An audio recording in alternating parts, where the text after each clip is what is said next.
Hola! Let's talk about slow race and how you can win it. Slow race is an exercise in which you try to go as slow as possible without putting your feet down. Sometimes you even stand still and don't move at all. Despite the fact that this exercise looks kinda boring, it'll eventually grow on you. And more importantly, it'll significantly boost your throttle, rear brake and clutch control skill. So, what should you do to win the slow race? At first, it may seem that you have to have great balancing technique, the same as of tightrope walker. But actually, slow race has very little to do with balancing. It's all about your throttle and clutch control. The main idea is very simple. You maintain a slightly open throttle and control your acceleration with the clutch. The moment you feel that your bike starts to tip over, immediately release the clutch just a little. Your bike will stand up right away. That's the main idea. Now let's do somewhat of a step-by-step guide on how exactly win a slow race. First, you have to find where your clutch starts to bite. When bike is in first gear, start releasing the clutch very slowly. At some point, bike will start to creep forward.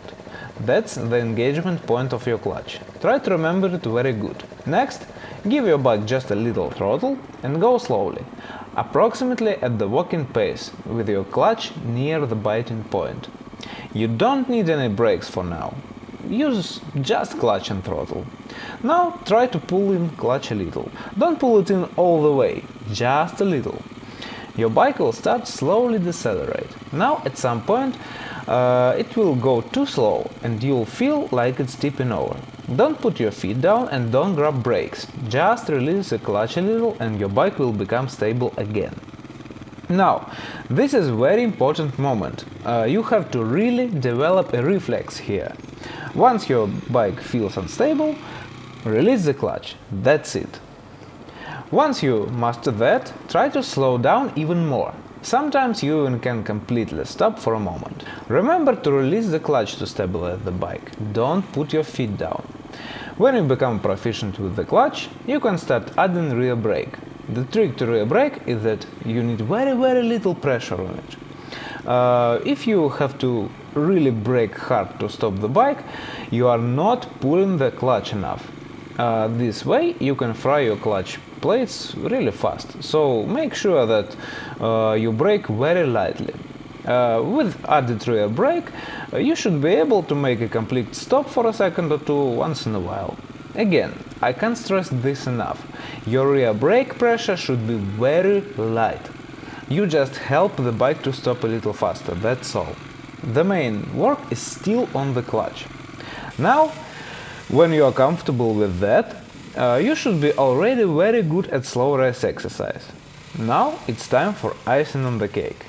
When you're almost or even at complete stop, you can balance your bike with your handlebars.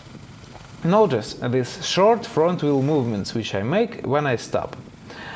These are short counter-steering movements. When you feel that you are tipping left, point your front wheel to the left. When you are tipping to the right, point your wheel to the right also. These movements will let you stand still a little bit longer. And I think that's pretty much it. Practice this exercise from time to time and you'll feel much more control over your bike. Now like this video, subscribe to the channel and join my group for new riders in Facebook. You can ask any question there and I'll answer them. Bye!